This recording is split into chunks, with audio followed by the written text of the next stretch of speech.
Hola, ¿qué tal? Buenas tardes a todos, buenas noches, según donde estén en el globo, pensando en que estamos en las segundas jornadas internacionales sobre la producción artística en los conurbanos, artes, políticas y territorios, en su modalidad virtual. Mi nombre es Agustina Pérez. Este es el panel número 4, titulado La nueva imarginación desterritorializada, ensambles entre lo escrito y lo visual, lo sonoro y lo performático. En el día de hoy tenemos tres ponencias, las voy a ir presentando en orden. Vamos a comenzar por la ponencia de Julia Balo de la Universidad Nacional de La Plata y el IMCAEB, y su ponencia se titula César Bustillo, Barrio y Juventudes, una contemporaneidad dialéctica. Así que bueno, me silencio y la escuchamos a Julia.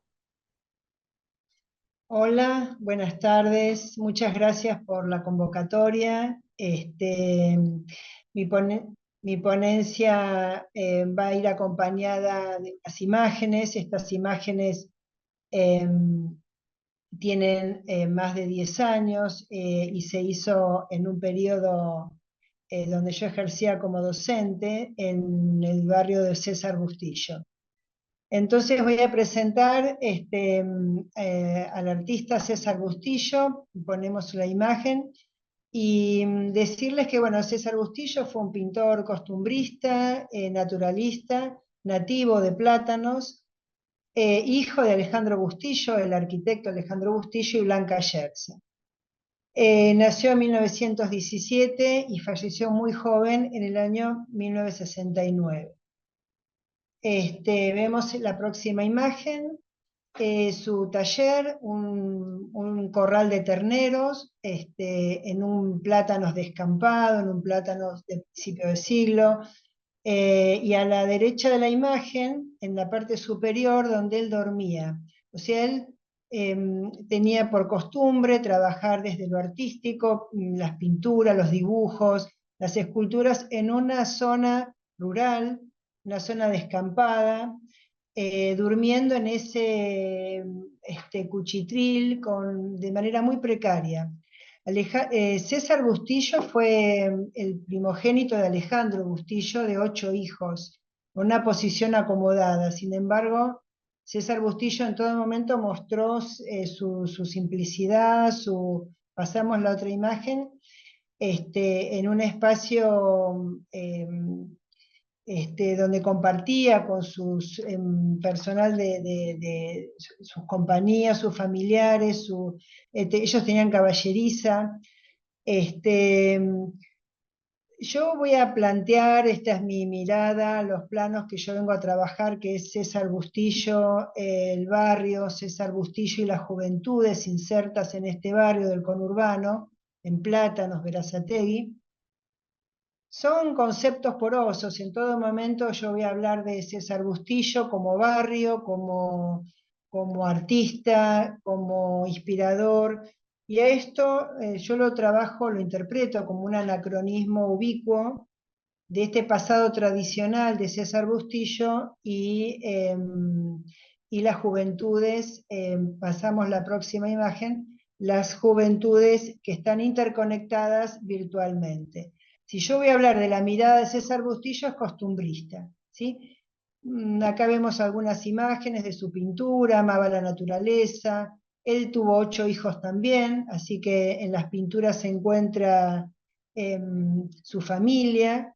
Pasamos la próxima imagen. Y la idea en este enlace de barrios, juventudes y artista, en esta repitencia circular, la idea justamente ir a contrapelo de esta virtualidad y que las juventudes pudieran acercarse al oficio del arte, y en este acercarse al oficio poder utilizar las herramientas, los materiales, las técnicas del oficio de artista. Pasamos la próxima imagen. Fundamentalmente acercar la escritura de César Bustillo en las paredes. Esta es una escritura original, obviamente está restaurada. El museo se inaugura en el año 2006 y, y hacer un paralelismo entre las escrituras de las juventudes en las paredes de las instituciones y la de César Bustillo. Entonces acá aparecen citas que se van repitiendo, ¿sí? Pasamos a otra imagen.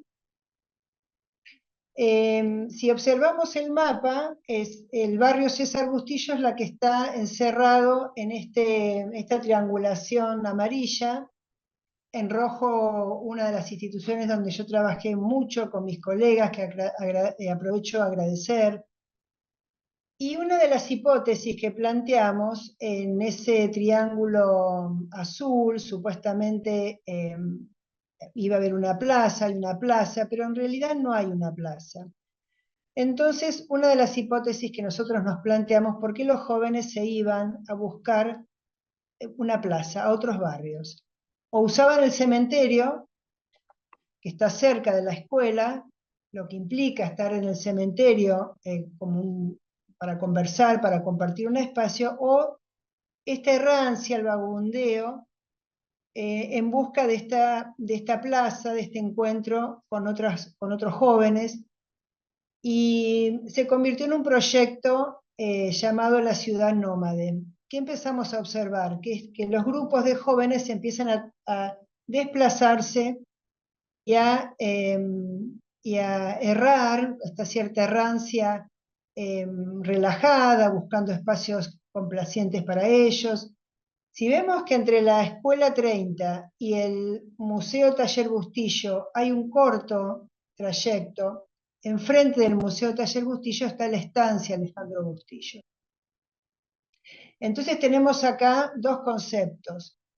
El concepto recorridos y esta errancia de las juventudes en busca de su espacio de complacencia, de estar bien, para conversar entre ellos, y las citas del museo. Y acá aparecen dos conceptos que yo los relaciono directamente con lo artístico, ¿no?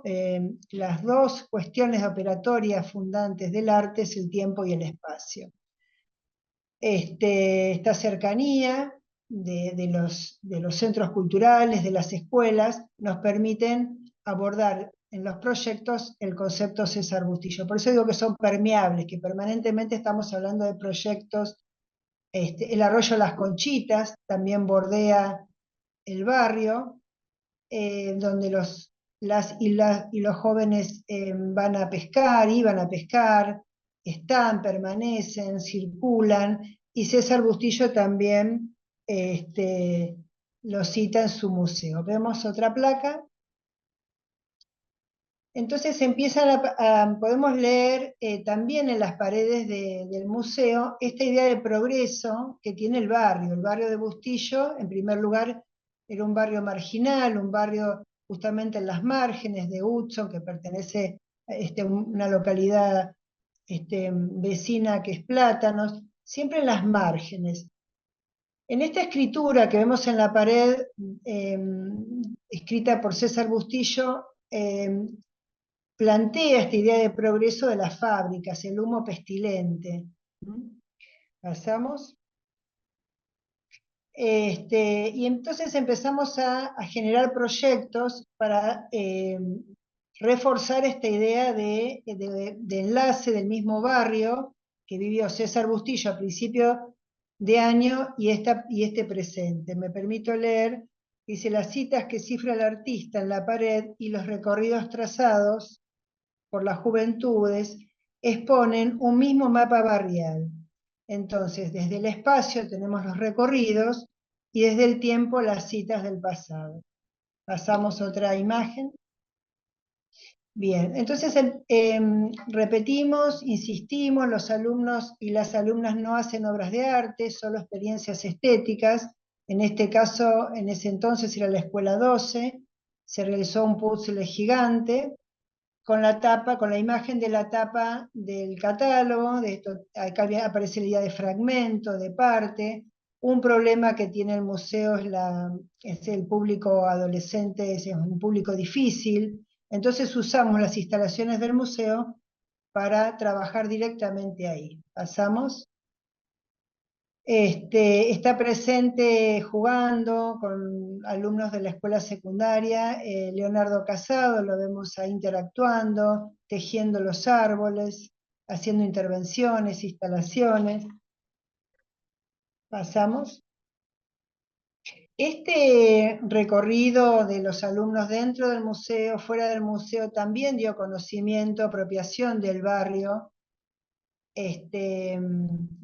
Pasamos la otra placa. Y también nos preguntamos en esta errancia de estos recorridos como una apuesta estética, si cómo fue operando la construcción de la subjetividad de estos alumnos de tener que desplazarse para buscar la plaza y qué elementos de conocimientos han adquirido por generación de generación. Entramos al museo y también otra placa, observamos distintas generaciones de alumnos y alumnas que leen, se apropian, conversan, se preguntan, están en contacto directo con las herramientas del arte. Pensamos que estamos, según Regis Debray, en la era de la virtualidad, y César Bustillo pertenece a la mirada de la contemplación, a la mirada de las bellas artes. Entonces, el sentido disruptivo se da siempre de ir a contrapelo de la historia, ir hacia atrás para buscar estas herramientas y poder realizar las experiencias estéticas. Pasamos la otra placa, distintos grupos, distintos cursos, pasamos otra. Acá aparece una frase muy emblemática de César Bustillo, que fue usada en muchas instituciones: solo reflejarás a mi alma en este recinto. Repetimos esta estancia, este corral de terneros. Piensen que en Plátanos de principio del siglo pasado era totalmente rural, mucho frío, así que los terneros tenían que estar protegidos, y César Bustillo habilita este corral como su habitación. Él en el baño figura este botiquín, y la idea del reflejo, la idea de la réplica nos pareció muy rica desde lo metafórico, qué refleja uno, para trabajar el tema. Pasamos la próxima imagen, de la identidad, lo identitario, el retrato como marco de identidad. Entonces trabajamos con la idea del reflejo, cada uno con su espejo, para verse, reflejarse, mirarse, qué veo, qué pienso. Pasamos. Este es el taller de cerámica que también se llama César Bustillo, en el barrio César Bustillo, y esta repitencia empieza a generar un imaginario en las y los alumnos de que viven en un barrio con nombre de artista. Pasamos. El taller de cerámica fue un taller de oficio. Eh, Pasamos. Y estas piezas con pequeñas frases, con palabras, empiezan a dar muestra de cierta poética identitaria de las y los jóvenes, de las cuestiones del museo ya dentro de la institución. Pasamos.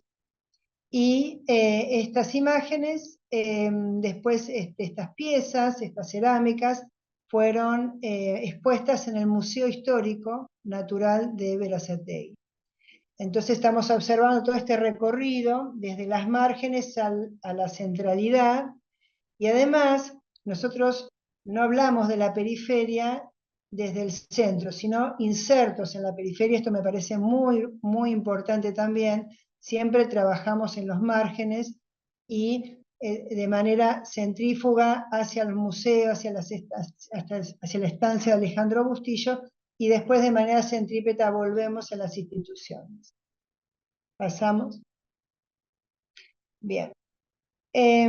Si nos preguntamos, me permito leer, ¿fue la búsqueda de una plaza el único o suficiente motivo para caminar el barrio hacia las afueras? Claro que no. Esta es una hipótesis, nosotros pensamos eso. Un problema que aparece con los murales de César Bustillo es el concepto de censura. César Bustillo, en el hall del Hotel Provincial de Mar del Plata, construido por su padre, el padre Alejandro Bustillo le pide que realice estos frescos. Estos murales que están presentes los jóvenes, los indígenas, los campesinos, están prácticamente desnudos. Y esto ocasiona en los paseantes, en la clase de élite que participaba de esta, que, eran, que participaban en estos hoteles, se escandalizaron y bueno, se produjo un hecho de censura y estos murales fueron tapados y hasta hubo un juicio. Entonces me pareció muy pertinente trabajar con los adolescentes, pasamos la imagen, y empezar a problematizar qué harían ellos en un momento de censura, si ellos se ven reprimidos, si se ven censurados, si están en la imagen de la izquierda, arriba se ve el catálogo, permanentemente referenciándonos con el catálogo, con las imágenes originales. ¿Y de qué manera podíamos intervenir esas imágenes de esas juventudes, de esos cuerpos esbeltos, la idea de belleza puesta en cuestión? ¿Qué intervenciones harían? Entonces, para no trabajar solos, trabajamos en diálogo con el Centro Cultural La Humanitaria, con Arte Público. Pasamos también. Y empezamos a problematizar la imagen ya con las cooperativas, que están en arte público, en el Centro Cultural La Humanitaria, que también está en el barrio de Hudson, y esta también fue otra idea de desplazamiento para trabajar ya fuera de la institución. Pasamos. Se hizo un banco de una plaza, tomando las citas de César Bustillo, imágenes totalmente intervenidas, dispuestas por los jóvenes. Pasamos. Y este banco está en la Plaza San Martín, pleno centro de Berazategui. Entonces, de alguna manera, podemos decir que estos recorridos, estos tránsitos de estas juventudes, han podido, por medio de los proyectos, han podido trabajar esta cuestión dialógica entre el pasado tradicional local de César Bustillo y las nuevas miradas contemporáneas. Y me gustaría cerrar esta idea, esta ponencia, con esta imagen, esta frase, como avisorando una idea de futuro, avisora el César Bustillo, del ex hombre. Estaría hablando ya de una manera futurista, cyborg, esta idea del hombre máquina, nos da de pensar. Tenía ganas de, me parece pertinente, enlazar con la ponencia siguiente y seguir problematizando estos escritos con una idea de presente y de futuro. Quiero agradecer a las universidades que han convocado este panel, la idea de territorio, la idea de margen, la idea de insurrección, de disrupción, de ir en sentido contrario, más que ofrecer un producto concreto, sino un diálogo entre concepciones y paradigmas. Así que agradecer, muchísimas gracias, y me quedo en la mesa. Muchísimas gracias, Julián. Si les parece, dejamos los intercambios para el final, así vemos cuánto tiempo nos queda, porque la propuesta había sido que sea un encuentro donde tuviesen la posibilidad de leer tranquilos y de presentar sus materiales tranquilos, así que hacemos ronda de final. Muchísimas gracias, Julia. Pasamos con Mariano Chiconea, de la Universidad Nacional 3 de Febrero. Compartís vos, ¿no? Sí, yo no tengo nada para compartir. Sí, muchas gracias, Agustina. Muchas gracias, Julia, por el pie, el engendro de hombre-máquina, justo lo que vamos a presentar y estar trabajando. Voy a compartir pantalla. y les voy a dejar de ver, les sigo viendo. Em, Solo si alguien me confirma que se ve bien, así ya avanzo. Yo te Bueno, muchas confirmo que se ve gracias. bien. Sí, sí. Gracias. Bien, ya dimos el marco institucional, que son las jornadas internacionales sobre producción artística en los conurbanos. Eh, Ahí Agustina presentó, pero bueno, la ponencia que vamos a estar presentando se llama Ensamble de Estéticas Cyborg para enfrentar las fronteras del texto académico. Está en la mesa de la nueva imaginación desterritorializada que coordina Agustina Pérez. Y bueno, quería traerles algunos fragmentos textuales de la ponencia, ya que lo principal tiene que ver con algún aspecto ligado a lo estético, a lo visual. Voy a leer citas textuales, después les voy a compartir el archivo para que puedan ver la ponencia. Así que bueno, voy a ir leyendo algunos fragmentos y lo primero que quería leerles es que antes de empezar quiero que me leas. Este trabajo es una exploración del cruce de soportes que afecta en la lectura de trabajos del tipo académico. Fondo blanco, letras negras, fuente con serif o sin serif. Estas fueron las elecciones estéticas posibles dentro de mi recorrido en las ciencias sociales. Lo central está en el contenido, su análisis, sus relaciones. También en sus reglas, por favor, el APA se respeta, porque se respetan los códigos de la comunidad académica. Una comunidad que nació masculina, y en esa cofradía se crearon sus reglas, muchas de las cuales siguen vigentes. La investigación es racional, está del lado de la mente y no de los sentimientos. La forma, el soporte, es un medio para comunicar nuestras ideas, una elección instrumental que no afecta el contenido. Durante uno de los seminarios de la Maestría de Estudios y Políticas de Género de la UNTREF, se trabajó en torno a una pregunta: si en la actualidad es posible pensar en estéticas de la disidencia sexual, y utilizando como fuente de análisis una obra, que en este caso fue la película Titán, es donde surge este trabajo que estamos presentando hoy. La ponencia Estéticas Maquínicas y Cyborg para infectar las fronteras del texto académico surge como producto de estas reflexiones, inspirada en autores que escriben sobre qué es la disidencia sexogenérica y cómo se la puede relacionar con planteos estéticos u obras artísticas. Para abordar esta tenencia se utilizaron autoras como Dora Haraway y su teoría cyborg y los enfoques tecnofeministas de Helen Hester.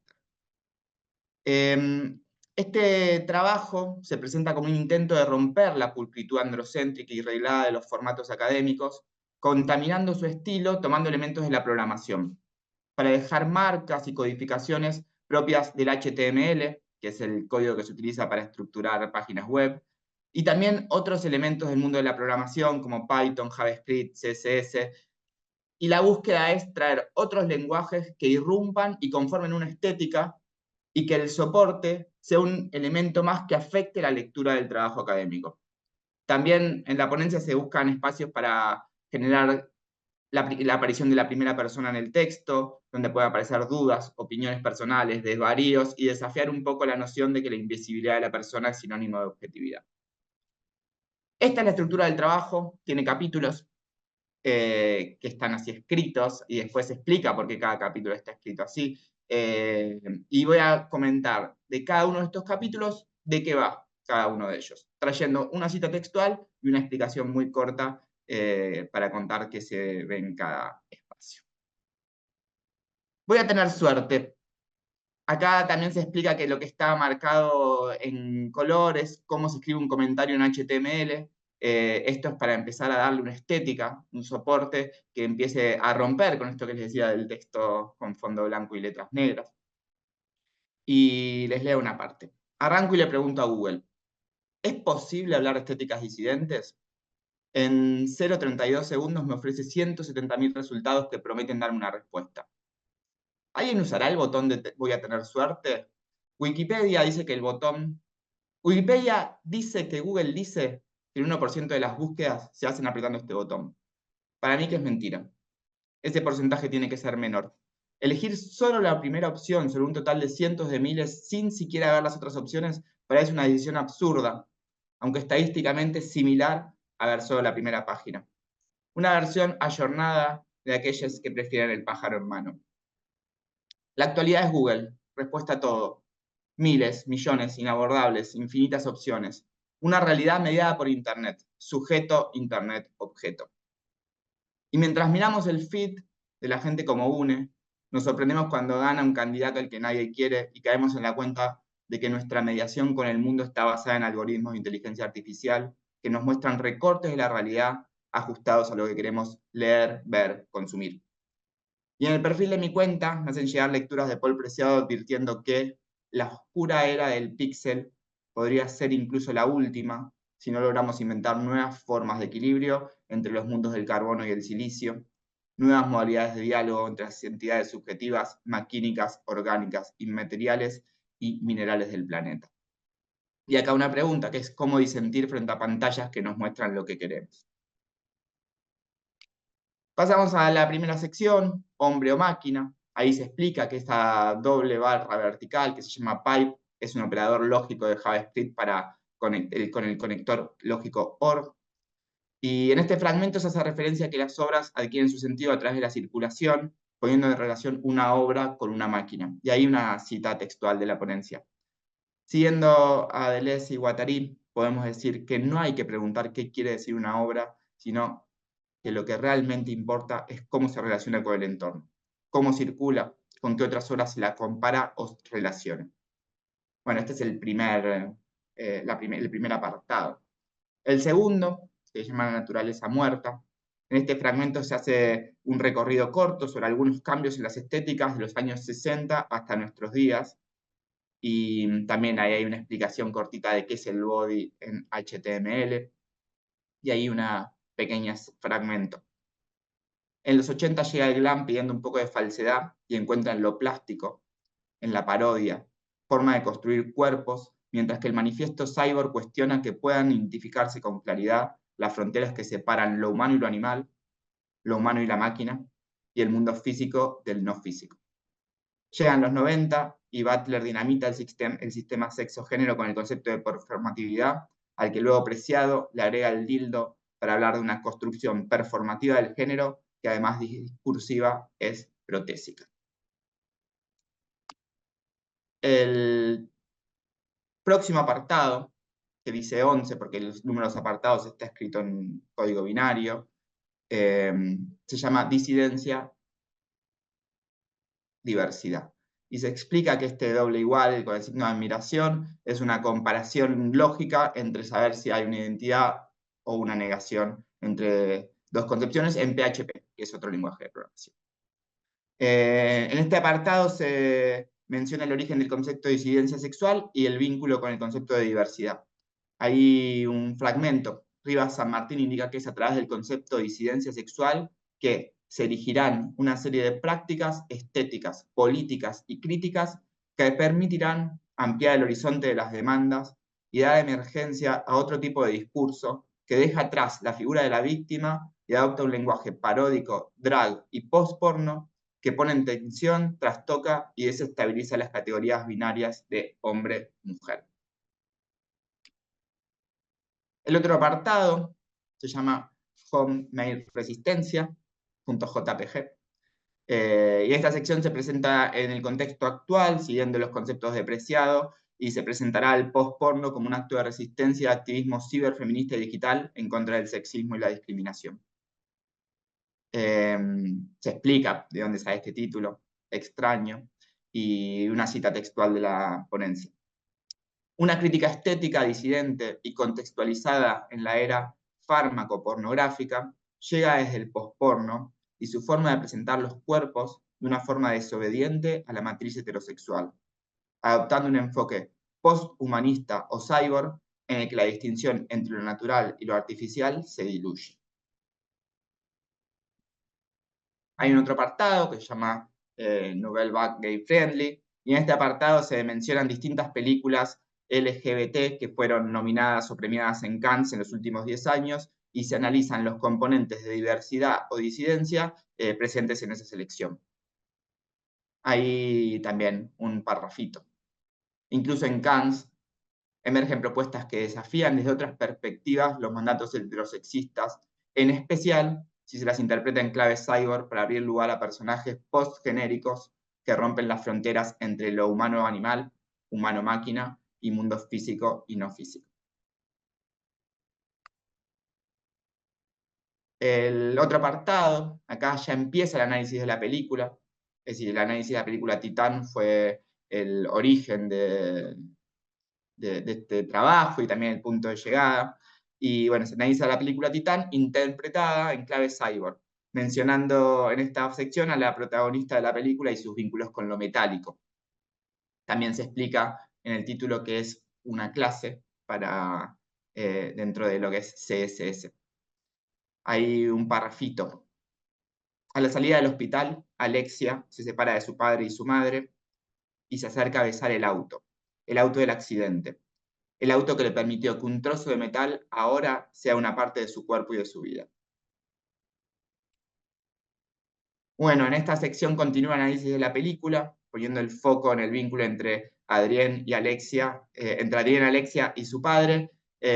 Acá, mientras vayan leyendo la ponencia, van a ver que hay spoilers alerts de las recomendaciones que primero vean la película, pero bueno, cada quien puede seguir el camino que desee.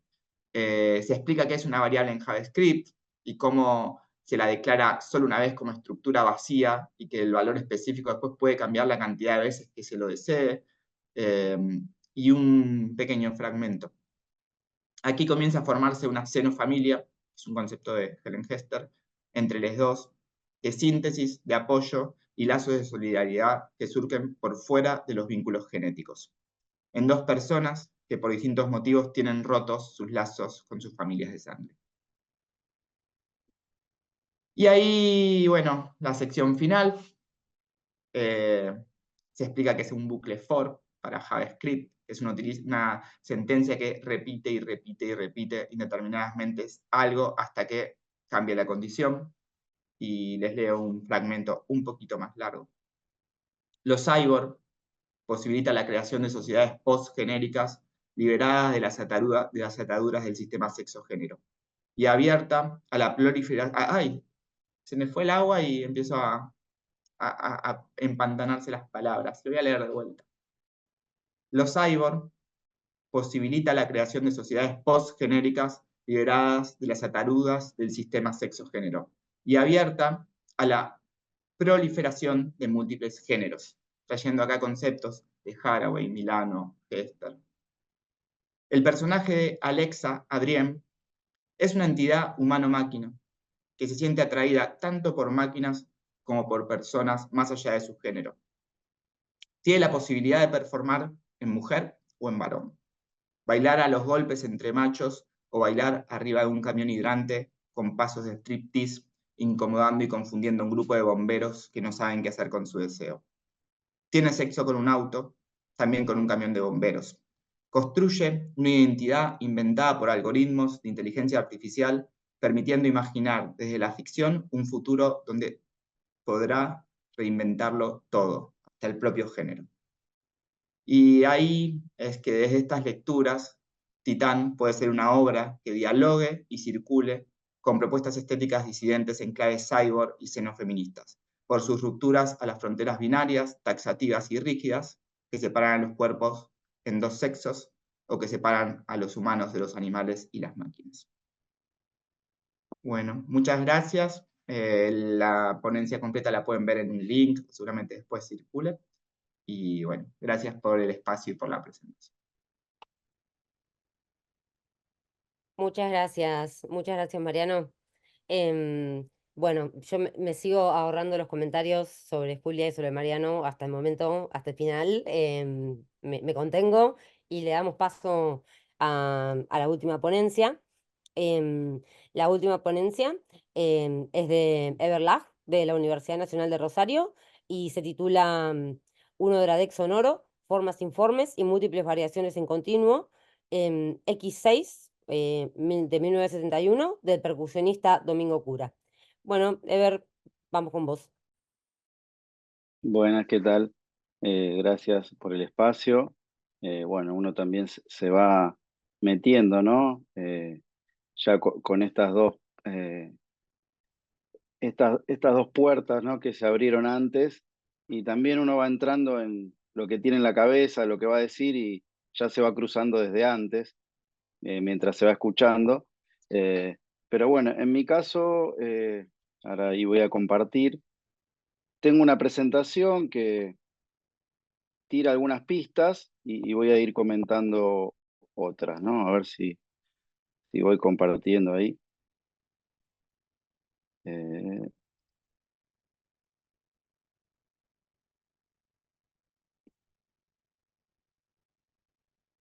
Ahí se ve. Sí, se ve perfecto. Bueno, ahí es como una presentación. Yo voy a hacer una pequeña introducción y después voy a leer. Esto es como una formalidad, ¿no? Donde estamos. Ahí empieza a aparecer esto, ¿no? Del Odradec sonoro. Formas informes, múltiples variaciones en continuo sobre esta obra, ¿no? Del percusionista Domingo Cura, este disco, su primer disco solista que se llama X6 por 6. Ahí vemos un dibujito de unas formas que podrían ser cosas que entran, que aparecen. Empieza a aparecer ese sonido sin propiedad, ese espejo que le devuelve al artista una imagen irreconocible de sí mismo, el ritmo atravesado, estas expresiones que no son otras que la forma, eh, la inocencia dánica del sonido, la multiplicidad, las versiones continuas, infinitas, el golpe, las piedras, los hilos y el silencio. Todo eso está presente, entra y sale. Acá algunas imágenes eh, que a la izquierda vemos ahora vamos a hablar un poco sobre el Odradek, que es de Kafka de 1919, y acá está representado, en muchas obras también se representó, que cómo representar eso, esa maraña, esas redes, esa masa que se desarma todo el tiempo. Y acá a la derecha tenemos esta obra en cuestión de Domingo Cura, ese por 6, esa fórmula matemática casi, y su anticipo ya ve en la tapa, ¿no? Está él con los tambores, los colores, eh, ya esa fórmula, esa multiplicidad y el adelanto de él, de alguien que viene desde cierta tradición del folclore, una deidad casi, ¿no? De, de ese instrumento, pero en su primer disco solista rompe todo. No olvidar Santiago del Estero, ¿no? Porque uno a veces dice esa periferia. Para mí es un disco que dialoga con John Cage, con Eric Satie, con una larga tradición, desde Santiago del Estero, desde acá, desde el sur, desde el folclore, desde la tierra adentro, sobre todo como con lógicas de pensamiento de cómo grabar un disco, de cómo interpretarlo y adelantado, 1971, a lo que después sería el sampling, el patchwork sonoro, los collages, o sea, cómo grabarse a él mismo. Acá, bueno, vemos como un mapita, ¿no? ¿Qué podría ser Nueva York, Praga, Santiago del Estero? Y acá una obra, otra representación del Odradek, de una obra que está en el Guggenheim, y también, ¿no? Vemos el mapa, dónde estaría, y esto que a mí también, para lo que traje hoy me interesa, esto que viene acá con el Google Earth, que este grafiquito que dice capas, ¿no? Que parece que todo se va sumando. Y acá aparece esto, ¿no? Santiago del Estero, esas capas que volvemos a ver, y bueno, el disco y Domingo Cura creando su obra desde acá. Este disco, que es una formulación, que se multiplica, esto lo voy a ir pasando un poco rápido mientras leo, pero bueno, son como apuntes, pero es como una pasada un poco visual. Acá después también los textos por los que va recorriendo, ¿no? Eh,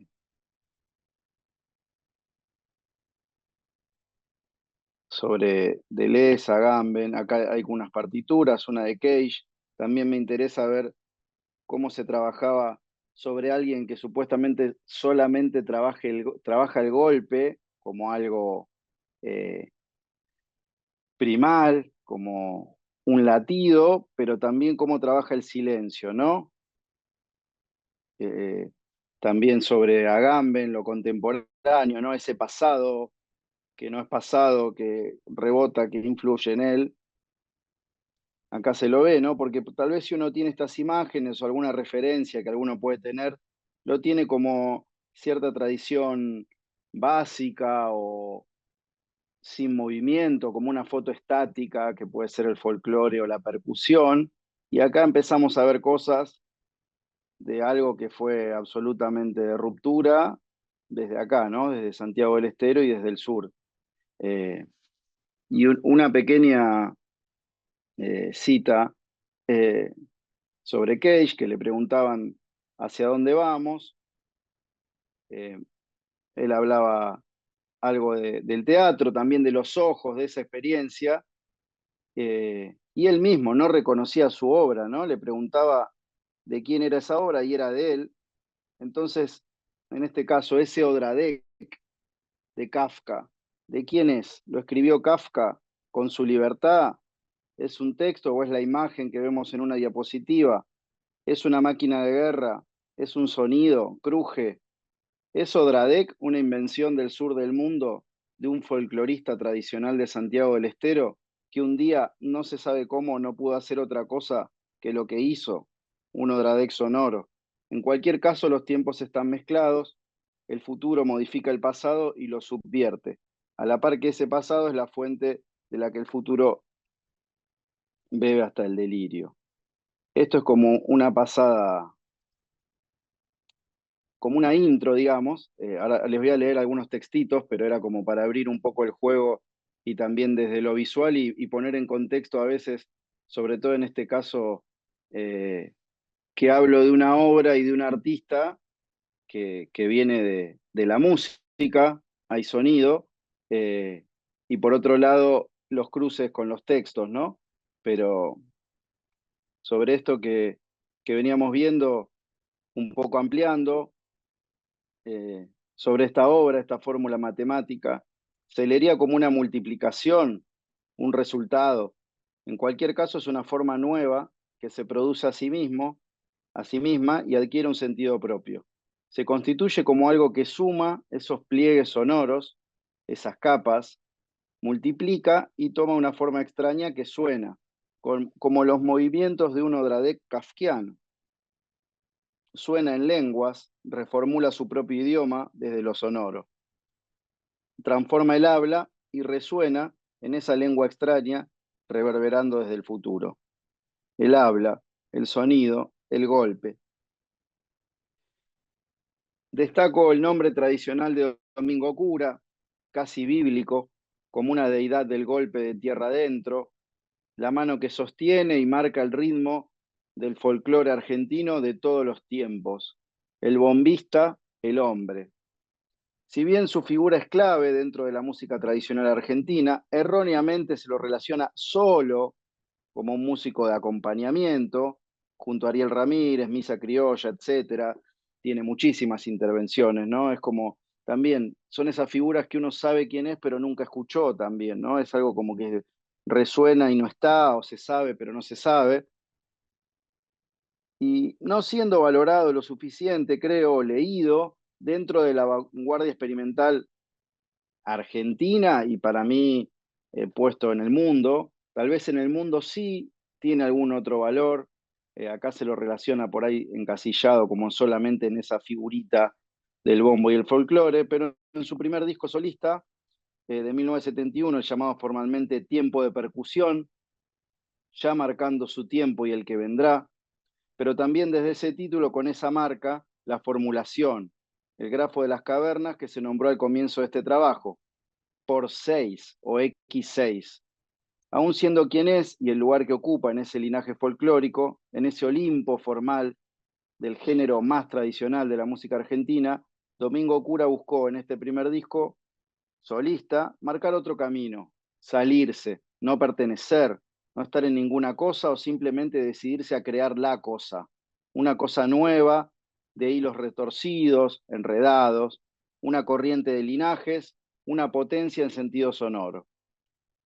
Es importante insistir sobre su figura, sobre la relectura que hace en esta obra, un teórico de su tiempo, alguien que teniendo ya en esa época el estatus de ícono de la música de nuestra tierra, lo pone en juego y se decide a romper los métodos de grabación, de su contexto y de su propia praxis, reescribiendo los métodos de composición y su reinterpretación, grabándose 6 veces, de ahí el por 6 del título.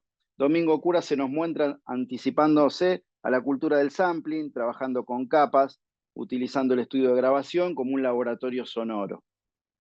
La hipótesis de este trabajo es que este primer disco del icónico percusionista toma la forma informe de un Odradek, se arma y desarma en sus distintas capas y pliegues, marcando una forma de trabajo que anticiparía, como lo dicho, al sampling, al patchwork en el terreno musical, pero también siendo posible extrapolarlo a otras prácticas artísticas. Por el método compositivo del disco, que será luego analizado en esta ponencia, quedará en evidencia que Domingo Cura no era uno solo, eran muchos. De Lesi Guattari en 1976, eran todas sus propias versiones encimadas en el escucharse a sí mismo y volver a reinterpretarse para dar una nueva forma que se astilla en formas, otras informes, dadas al desbordamiento. Se trabajará en esta hipótesis para sustentarla con un aparato teórico crítico híbrido que cruza la literatura, filosofía y teoría musical. Esto atiza algunos interrogantes. ¿Se puede leer un sonido? ¿Cómo se escribe en esa lengua nueva que se reformula y toma nuevas formas? Un atisbo posible de respuesta, es decir, que Domingo Cura, folclorista tradicional, produce un disco al nivel de las más novedosas vanguardias. ¿Desde dónde lo produce?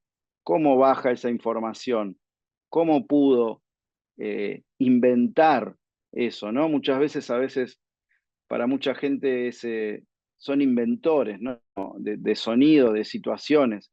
Se me viene a la mente otro gran artista de la periferia cuando hablamos de lo internacional, ¿no? José Valdelomar, desde Granada, en España, que podría ser como una especie de Santiago del Estero, corrido de otro país. Bueno, José Valdelomar, artista visual, que trabajaba en la época del franquismo, bueno, alguien muy increíble que no viene al caso ahora, pero también él se llamaba a sí mismo inventor, ¿no? Creaba piezas audiovisuales, trabajaba mucho el sonido y también Domingo Cura en este disco rompe e inventa y se constituye en esa reverberación contemporánea que viene desde el pasado, un pasado siempre adelantado, en transición, en remolinos, en loops. Se puede escuchar, descifrar y ver cómo resuena y vuelve a tomar nuevas formas todo el tiempo, en cada tiempo que es todos los tiempos. Para comprender este suceso inédito es necesario remitirse a los procedimientos compositivos, insólitos en la música argentina de los 70, dentro de su contexto de producción. Sintéticamente lo que hizo fue escucharse y reinterpretarse a sí mismo 6 veces, creando así un objeto nuevo, informe. Este trabajo lee la reverberancia contemporánea que viene desde un pasado que es siempre a destiempo, adelantado, y desde allí escucha e interpreta a Domingo Cura. Pero ¿por qué decimos ese Odradek sonoro? ¿De dónde viene Odradek? Es un relato de Franz Kafka de 1919, y ahí el mapa se va a Praga, genera ese nuevo objeto Kafka, ¿no? El mismo Odradek, esa forma que tiene múltiples formas, que se va creando en ese continuo, que no parece tener principio ni final, y siempre está en proceso de descomposición. Ese engendro textual, titulado Odradek, en 1919, narra un objeto roto, pero entero, ¿o acaso son sus partes, en tanto partes rotas, las que forman una totalidad en crisis, una forma informe, en los términos propuestos por Georges Bataille? Por su hechura, tanto el Odradek kafkiano como el X6 de Domingo Cura son obras que parecen carecer de sentido, pero adquieren una perfección en su acabado, un nonsense sin final, con dilación, capas, delay, tejes, dinamismo en un devenir constante. Ese final que nunca llega, mesianismo de ese tiempo. Giorgio Agamben, en el 2016, se pregunta qué es lo contemporáneo y se responde citando una frase de Nietzsche, recordada por Barthes en una de sus clases. Lo contemporáneo es lo intempestivo. Al momento de tomar posición con respecto al presente, lo importante es marcar una falta de conexión, un desfase. Con palabras de Agamben, la contemporaneidad es esa relación singular con el propio tiempo que adhiere a él, pero a la vez toma distancia de éste. Más específicamente, ella es esa relación con el tiempo que se adhiere a él a través de un desfase y un anacronismo. Cruzándose con las formas informes de Oseodradek, esa criatura, esa figura, esas vértebras rotas, andando, volviendo a formarse, que no identificamos bien desde esas fisuras que lo constituyen, desde esos pliegues, uno no puede sino interrogarse, ¿dónde empieza y dónde termina esa forma? Ya nació así, con un rostro invisible. Este disco está sonando todo el tiempo. ¿Dónde empieza, dónde termina? ¿Cuál es el lado A, cuál es el lado B? En épocas donde había vinilos y había dos lados, ¿no? Ahora ya también eso se quebró, pero también, ¿qué es lo que pasa con ese sonido? Que parece que todo está sonando todo el tiempo, a la vez. Es lo que no se llega a saber. Son esas sombras las que persigue este trabajo, tal como lo hace desde las luces y sombras de nuestro tiempo, Domingo Cura en su obra. Volviendo a Agamben, en su texto, que es Lo contemporáneo, señala, percibir en la oscuridad del presente esta luz que trata de alcanzarnos y no puede hacerlo, esto significa ser contemporáneos. Es ante todo una cuestión de valor, pues significa ser capaces no solo de tener la mirada fija en la oscuridad, de la época, sino incluso percibir en esa oscuridad una luz que dirigida hacia nosotros se aleja infinitamente. Es decir, una cosa más, ser puntuales a una cita a la que solo se puede faltar. Ese desfasaje, ese desplazamiento, ese despedazamiento de vértebras, de tiempo, adquiere una forma nueva, flexible, débil, cruel. Agamben desarma su propio Odradek, su tiempo, lo contemporáneo, a partir de una cita de un poema de 1923 de Osip Mandelstam, que dice, hasta que vive la criatura, debe llevar sus propias vértebras. Los flujos bromean con la invisible columna vertebral, como tierno, infantil cartílago. Es el siglo neonato de la Tierra. Siempre se toman nuevas formas y se reconfiguran. Es parte del proceso de los hombres de nuestro tiempo, que son los hombres de todos los tiempos, incluso del pasado, como señala Agamben. En este sentido, la vía de entrada al presente tiene necesariamente la forma de una arqueología. Ser contemporáneos significa entonces regresar a un presente en el que nunca hemos estado. Otro texto que a mí me gusta y tiene como, encontré mucho sentido en estos cruces, es de Pascal Quignard, El odio a la música, del 2012, y afirma que en su origen todas las lenguas acrecieron de sonidos que sirven para cercenar, que sirven para sustraer lo que acaba de ser dicho. Sucede que al mismo tiempo, los sones, que sirven para cercenar, definen la música. Los sonidos de la música recortan tanto de la lengua humana como de lo sonoro natural, sonidos de muerte, afirma el filósofo. La lengua escrita que se escucha en la mente de Kafka, el tamborileo de Lodradek, es otra lengua sonora, lenguaje musical, para ser más precisos, que resuena en el golpe de Domingo Cura. En relación con el postulado de Agamben, podríamos pensar que estas formas informes tienen el artefacto kafkiano y el vinilo por 6 como marca de fábrica. Desde ese cercenar y de la sustracción de lo dicho, constituyen a partir de cortar y pegar, de los retazos, del patchwork sonoro, del collage, de escucharse y samplearse, usar el propio sonido para producir una cosa nueva con más capas, 6 en el caso de Domingo Cura.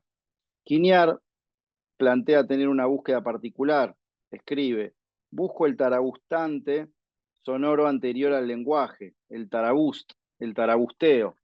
Es un vocablo inestable que se querella entre lo que golpea y tamborilea.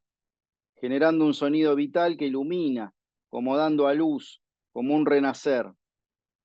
Pero, ¿puede morir? ¿Puede sobrevivir? Acudo entonces a Deleuze. Así como el campo trascendental no se define por la conciencia, el plano de la inmanencia no se define por un sujeto ni por un objeto capaces de contenerlo. Diremos, de la pura inmanencia aquella es una vida y nada más. Ella no es inmanencia la vida, sino lo inmanente que no está contenido en nada, siendo en sí mismo una vida. Una vida es la inmanencia de la inmanencia absoluta. Ella es potencia, beatitud completa. Los entretiempos, los entremomentos, los silencios de los que parte Domingo Cura, esos momentos que articulan el golpe, otra lectura poco, poco bajada sobre su trabajo, ¿no? Sobre el silencio, tal vez paradójico siendo alguien que proviene del ritmo, del golpe, del ruido, pero el valor que le otorgaba al silencio se toca con John Cage o Eric Satie, como un espejo roto que no carece de nada, formas posibles, actualizadas y trascendentes en la inmanencia de los 3 puntos de una vida. Como un espejo, como decíamos y veíamos al principio, ¿qué es lo que refleja de eso o lo refleja modificándolo? Al no tener meta en esto de esos discos o estos sonidos o estas lenguas, dónde terminan, dónde empiezan, al no tener meta vuelve a comenzar desde cualquier lado. En esa época con el vinilo con dos lados, ¿no?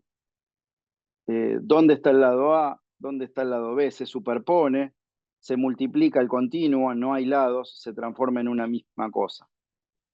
Una cosa que habla y se vuelve a formar en una reformulación constante, en disonancias que nunca resuelven, una temporalidad multiplicada, en un cromatismo continuo de un cuadro impresionista.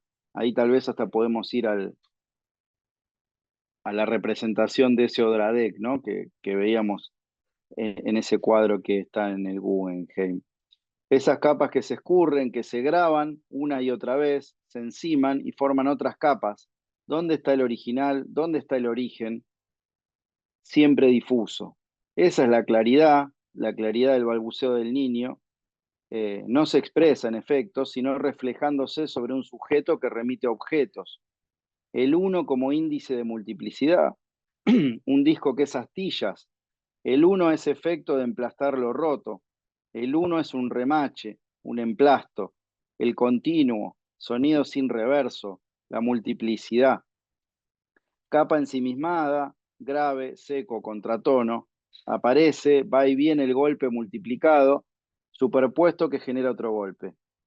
Y ahí termino ya con esto, ¿no? ¿Cómo saber de quién es Odradek? ¿De quién es ese X6 por 6? ¿De Domingo Cura o de sus múltiples versiones? ¿Es una máquina de guerra? ¿Es un sonido? Cruje como Odradek, reverbera rebotando de los golpes profundos. Domingo Cura no era uno solo, eran muchos. Eran todas sus propias versiones encimadas, escuchándose a sí mismo, volviendo a reinterpretarse para dar una nueva forma de uno, dando a otras formas desde el sonido como una instalación y sus desbordamientos. ¿Es Odradek una invención del sur del mundo de un folclorista tradicional de Santiago del Estero que un día no se sabe cómo no pudo hacer otra cosa que lo que hizo? En cualquier caso, los tiempos están mezclados. No hay otra expresión que la forma ni otra forma que la expresión en esas versiones continuas, infinitas, ese sonido sin propiedad, como decíamos, un espejo que le devuelve al artista una imagen irreconocible de sí mismo, en potencia, beatitud completa. Y ahí ya con esto sí termino, de estas dos obras, ¿no?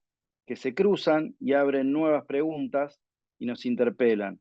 Renunciar a la música para eludir el equívoco o incorporar estructuralmente la naturaleza indeterminada de la recepción en la interpretación y la escritura. El Odradek sonoro que crea Domingo Cura en 1971 cambia los sentidos, el ojo, el oído, para aproximarse a la experiencia poliédrica.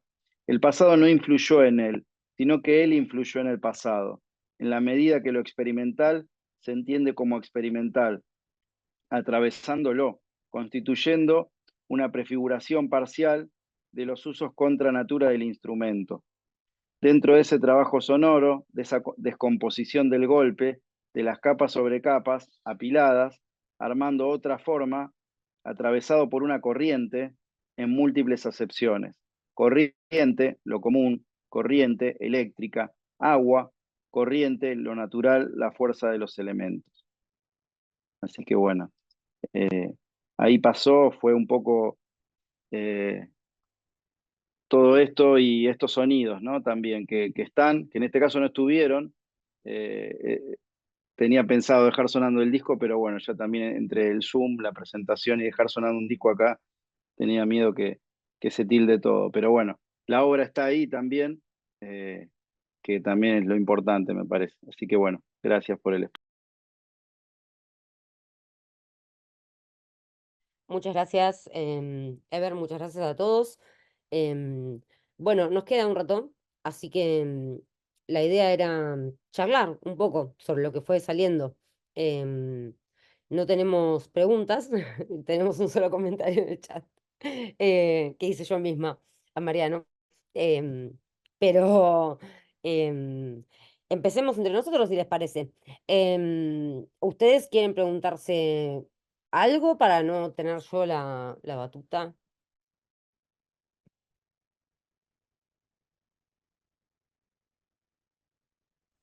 Más que preguntar, tenía ganas de Julia, no hacer se un te enlace escucha. Ah, pará. A ver, quizás soy ahora. yo. Ahora sí.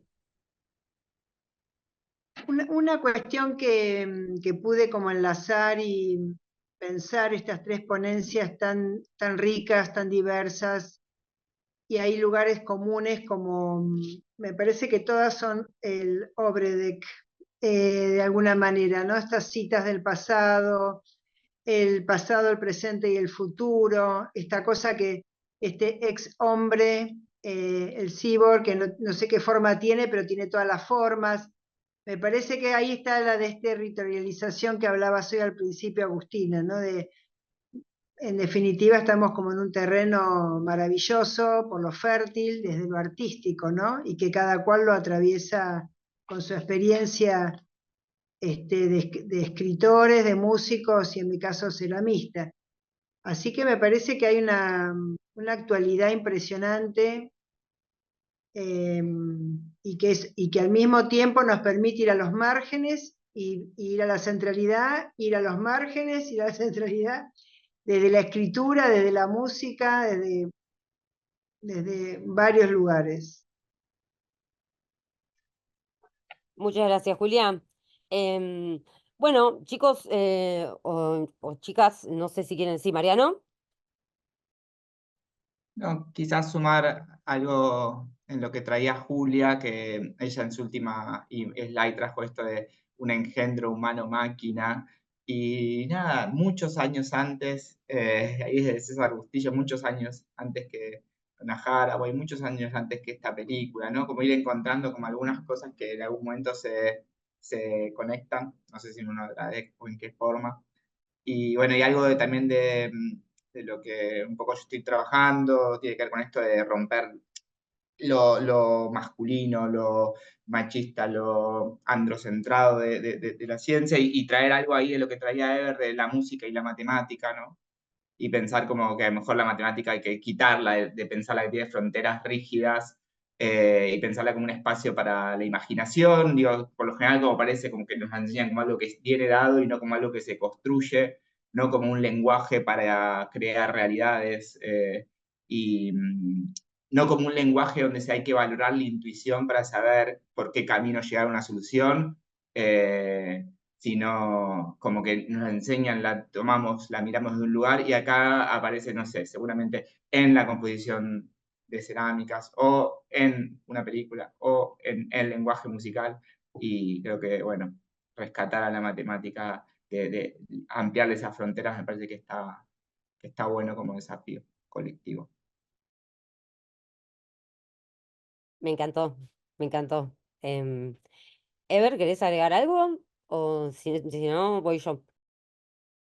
Sí, sí, está bueno. Obviamente se cruzaban estas cosas. también cómo esos alguien, ¿no? Esas personas que están en algún lugar, puede ser de distintas periferias, que puede ser un barrio en el conurbano o en el sur o esas provincias, nosotros somos la periferia de otros, y también eh, puede ser desde una obra de las manos, esas manos también programan, codean, digamos, ¿no? Todos esos códigos que veíamos que estaba bueno, que mostraba Mariano, eh, que aparecen ahí, que después derivan en otra cosa.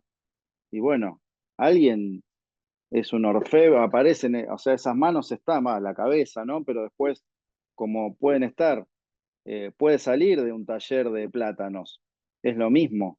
Y puede salir de un disco de supuestamente alguien tradicional, que nunca podría haber dialogado, ¿no? Desde algún supuesto vanguardista con gente que está en Nueva York o que maneja cierta teoría musical, así como puede no valorarse la matemática como un punto de partida creativo, o como puede no valorarse a alguien que está eh, en el conurbano o en Plátanos o creando desde un lugar, ¿no? Entonces creo que desde esos lugares salen las cosas también, y queda en nosotros ahí ver qué hacemos con eso.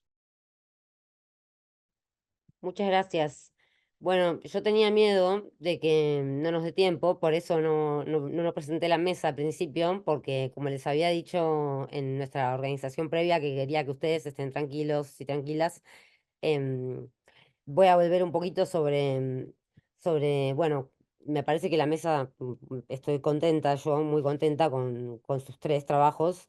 em, los estuve viendo y sé que los tres tienen otras cosas escritas también, y que hicieron como recortecitos o cosas así para acá, así que espero después verlos publicados, espero verlos circulando en internet, espero verlos impresos en plátanos, como fanzines, espero verlos de otras maneras, porque sé que los tienen, así que no se los queden, no sean retentivos, como diría Osvaldo Lamborghini. Entonces, quería traer, bueno, algunas de las cuestiones que planteaba la mesa, que esto es algo que no siempre sucede en los congresos, que cuando uno plantea algo en una mesa, efectivamente se dé. Y estoy muy contenta porque acá, bueno, sin buscarlo, hemos llegado al punto de partida, que era ese tema de la imaginación, ¿no? Un poco lo imaginario, otro poco la marginación, otro poco la nueva composición a partir del acople, ¿no? De este desacople entre las palabras o de ordenación. Y ya eso encima ya era como algo para centrarse. Se le agregaba un ítem más, que la imaginación tenía que ser desterritorializada, o sea, tenía que venir desde otro lado, ¿no? Y me parece que vino de otro lado desde muchos lugares distintos. O sea, me parece que está bueno que la academia empiece a ser un lugar donde se reciban ponencias como la de Julia, donde estamos hablando de un artista que trabaja en un taller de plátanos, en un corralón, ¿no? No entendí, pero era de su casa. O sea, él era de familia, o sea, en la foto que mostraste era la casa de él, de esa mansión, y En realidad no se te es el escucha. padre. Ah, pará, soy yo. Ahora, Sí, ah, perdón. el padre es el arquitecto Alejandro Bustillo, que hizo el Hotel Provincial de Mar del Plata, el Yao Yao, el Banco Nación. Esa familia que tuvo 8 hijos, muy acomodada, vivieron siempre en estancias, eran criadores de caballo de raza. Bueno, de esos 8 hijos, el mayor, César Bustillo, eligió venirse a vivir a Plátanos. O sea, César Bustillo nace en una estancia. Y la familia vivía en Capital, en con todas las comodidades, pero él elige, eso es lo que a mí también me pareció como que fuera del tiempo, ¿no? Que él pueda correrse de esa burguesía a la cual pertenecía, y por esta cuestión de conectarse con su barrio, con su pueblo, muy rural, con el arroyo, con los pájaros, eligiera esa naturaleza. justamente que nuestras juventudes siempre aspiran a irse, a ir a las luces de la gran ciudad, vamos a decir. Entonces esto me parece que iba en su sentido contrario y digo, esto en algún momento hay que escribirlo y exponerlo porque, como bien dijiste, es un recorte de más de 10 años de trabajo con muchos proyectos en varias instituciones y también querer el lugar donde uno vive. Que los chicos terminan queriendo y conociendo su barrio a partir de estos recorridos y de estas capas que nombraba Ever hoy, ¿no? Estas distintas capas, instancias, que si bien recurrimos al Google Maps, hay capas afectivas, emocionales, biográficas, y ahí tenés montones de márgenes para abordar, y ahí también aparece lo político, ¿no? Porque aparece la experiencia de cada uno de nosotros. Yo pensaba, cuando hablaba Mariano de estos cuerpos que tienen que estar como definidos en esta sociedad, o sos hombre o sos mujer, pará. Cuando mostrábamos los cuerpos esbeltos de los murales, también se produjo ahí una interna. Esto lo discuten los pibes y las pibas.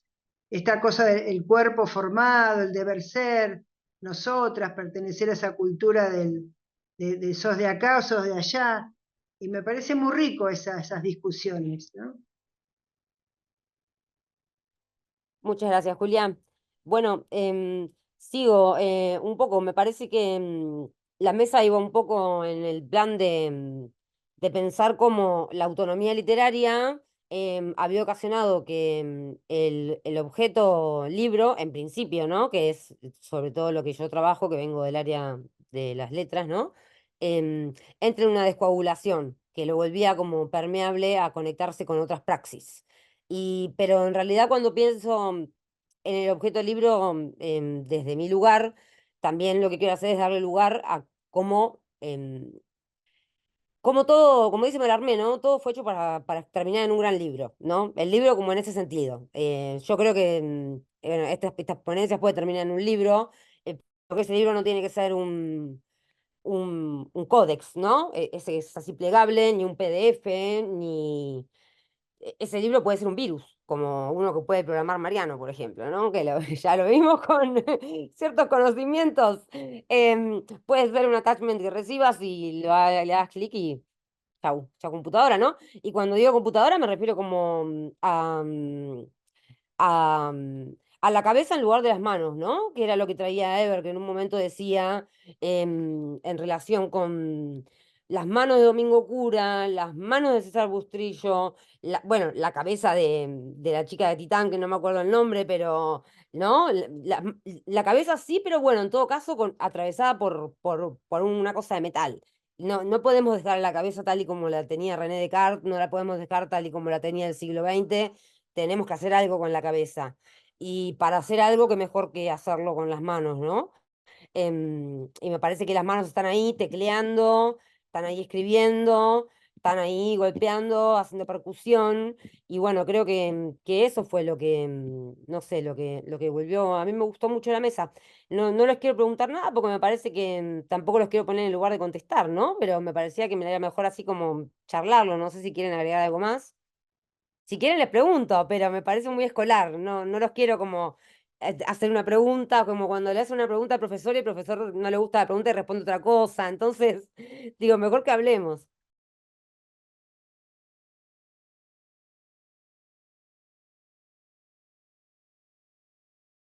Bueno, pero si no quieren hablar, también podemos hacer silencio. Em, no sé si quieren agregar algo más, si levanten la manito, así no los pongo como en otro silencio, como dice Lamborghini, un silencio histérico. Em, bueno, entonces estamos perfectos de tiempo. Creo que la gente que esté en cualquier parte viendo esto va a estar agradecida también de que hayamos sido relativamente sintéticos, porque es una síntesis proteica, ¿no? Donde me parece que todos hicieron como esos recortecitos que nos dieron lugar también a poder charlar un poco. Y no la quiero alargar yo, siendo más larguera que sus ponencias. Mariano. Quizás lo que me quedo como que quienes llegaron hasta acá, hoy está muy accesible, bueno, ¿quién fue Bustillo? ¿Cómo puedo acceder? y cómo accedo desde una mirada autónoma por internet o por otras fuentes, y cómo se puede leer el trabajo de Julia desde ahí, cómo escucho Domingo Cura y lo escucho desde la mirada de Eber, cómo se podría ver Titán y poder leerlo desde la perspectiva de esta ponencia, y como mejor nos permite ver como algo del punto de vista y de cómo quizás cada cosa se puede ver en la circulación, y además esa circulación puede llegar a ser, a ver si lo miro desde un poco desde la mirada de Julia. Parece que entonces como hay algo ahí de que hay una peli, un disco o varios discos, un artista con varias de sus obras y un museo que se pueda acceder. Y está bueno poder llegar, quienes sean la primera mirada, poder elegir, quiero llegar sin la mirada previa o con la mirada previa, y después poder como ponerla ahí en radar, y va a complementar la experiencia. Y va a complementarla desde un lugar de la academia, que la academia no siempre complementa experiencias desde los sensoriales o estéticas o artísticas. Entonces me parece que eso está bueno como propuesta.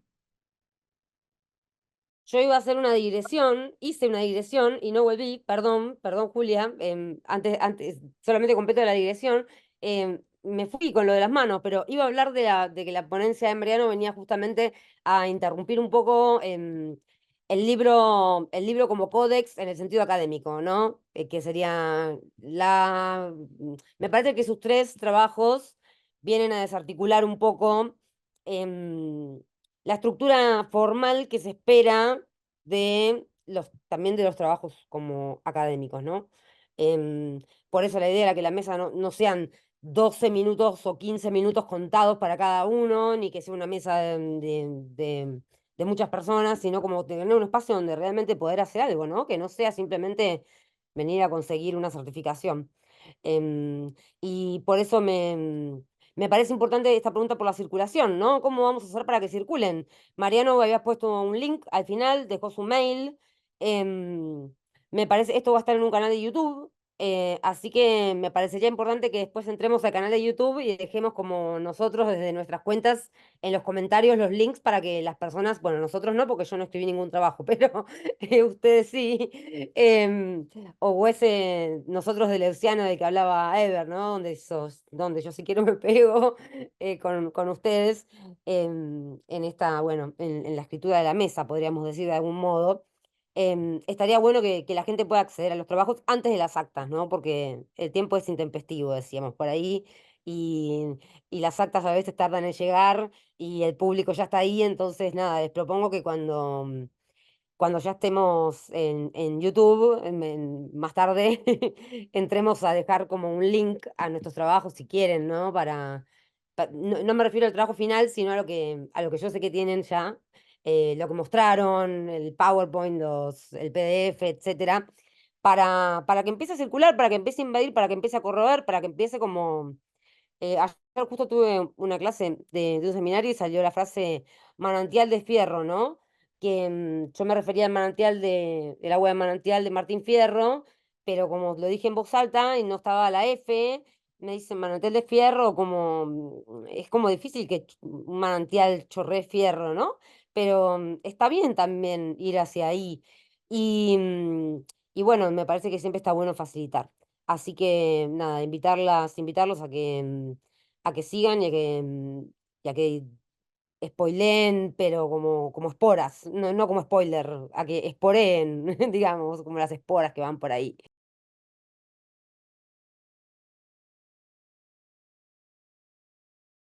Julia, ¿vos querías decir algo y yo te callé? No, una nadita, pero me encanta que cuando yo era chica, mis viejos me llevaron al estadio de La Plata a escuchar a Mercedes Sosa, y yo lo conozco a Domingo Cura por Mercedes Sosa. A mí jamás se me hubiera ocurrido comprarme menos un compact. Y ahora que vos hablabas de todo lo que es Domingo Cura Ever, o sea, yo lo adoro ahora porque me disparó la cabeza para poder conocerlo, y siempre la frase de Mercedes Sosa, bravo Domingo, vamos Domingo, no sé qué, y no me lo puedo sacar Pero ahora yo completo esa idea de Domingo Cura a partir de de tu aporte, de tu trabajo. Así que nada, esa cuestión de, como decía Mariano, de poder llegar a cómo llega uno al artista, cómo llega uno a la obra, y llega con lo opuesto, a veces con muchas cosas, incluidos prejuicios. También me pregunto de la sexualidad de los cyborgs, ¿para dónde va eso? ¿Viste? O sea, también está bueno que quede abierto y que se vaya completando conforme pasan las sociedades y las mismas sociedades vayan quitando y sacando y poniendo y ocupando con el cuerpo, ¿no? La cosa. Era simplemente ese comentario. Me pareció un comentario maravilloso, la verdad, porque cierra todo. Tu concierto en la infancia, escuchando el tarabusteo de Bravo Domingo, Bravo Domingo. ¿Por qué Bravo Domingo? Y este tiempo que viene para adelante y para atrás. Y bueno, así que yo doy por cerrada la mesa, les agradezco muchísimo por haber participado. Y bueno, estoy muy contenta y los felicito a los tres.